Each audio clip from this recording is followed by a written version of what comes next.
ஏழாம் வகுப்பு முதல் பருவம் வடிவியல். ஒரு புள்ளியில் அமையும் கோணங்கள். பயிற்சி 5.1 கணக்கு எண் 7. ஒரு புள்ளியில் 6 கோணங்கள் அமைந்துள்ளன. அவற்றில் ஒரு கோணம் 45 டிகிரி, மற்ற 5 கோணங்களும் சம அளவுள்ளவை எனில் அந்த 5 கோணங்களின் அளவை காண்க.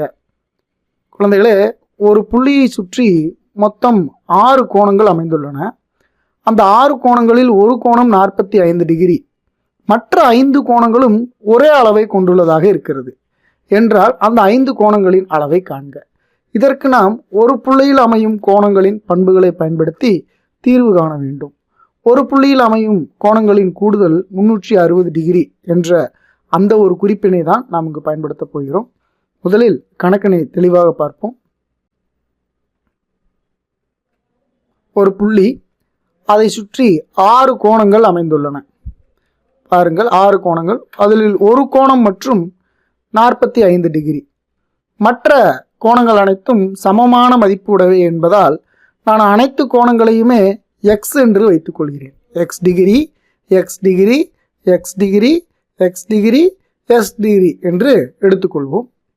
இப்பொழுது ஒரு புள்ளியை சுற்றி அமைந்துள்ளதால் இந்த கோணங்களினுடைய கூடுதல் மொத்தம் 360 டிகிரி என இருக்கும். இப்பொழுது இந்த கோணங்களை எவ்வாறு கண்டறிவது என்பதை பார்ப்போம். ஒரு புள்ளியில் அமைந்த கோணங்களின் கூடுதல் 360 டிகிரி ஆகும்.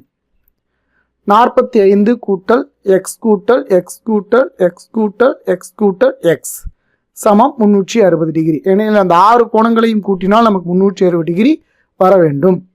இப்பொழுது 45 என்பது மட்டும் மாறிலி மதிப்பு, மற்றவை அனைத்தும் ஒரே மாறியை கொண்ட உறுப்புகளாகும். ஆகவே அந்த எக்ஸ் உள்ள அந்த உறுப்புகளை மட்டும் கூட்டிக் கொண்டோமானால் மொத்தம் 5 எக்ஸுகள் உள்ளன. ஆகையால் 5 எக்ஸ் என்று எடுத்துக்கொள்வோம். 45 கூட்டல் 5 எக்ஸ் சமம் 360 டிகிரி. இப்பொழுது நாம் 45ஐ வலதுபுறமாக கொண்டு செல்வோம். 5 எக்ஸ் சமம் 360 கழித்தல் 45, அதாவது கூட்டலாக உள்ள 45 வலதுபுறமாக செல்லும் பொழுது கழித்தலாக மாறிவிட்டது. இப்பொழுது 360லிருந்து 45ஐ கழித்தோமானால் 315 டிகிரி வரும். இடதுபுறமாக உள்ள 5 பெருக்கல் எக்ஸ் என்ற உறுப்பில் உள்ள 5னை வலதுபுறமாக கொண்டு செல்லும் பொழுது வகுத்தலாக மாற்றிக்கொள்ள வேண்டும். ஏனெனில் 5 எக்ஸ் என்பது இங்கு பெருக்கலாக உள்ளது. வலதுபுறமாக செல்லும் பொழுது அது வகுத்தலாக மாறிவிட்டது. இப்பொழுது 315ஐ 5ஆல் வகுத்தோமானால் நமக்கு கிடைக்கக்கூடிய மதிப்பு 63 டிகிரி. குழந்தைகளை, நீங்கள் இதை தனியாக ஏட்டில் வகுத்து பார்த்து கொள்ளுங்கள். ஆக அந்த ஒவ்வொரு 5 கோணங்களினுடைய மதிப்பும் 63 டிகிரியாக இருக்கும். விடை: அந்த 5 கோணங்களின் ஒவ்வொன்றின் அளவும் 63 டிகிரி ஆகும்.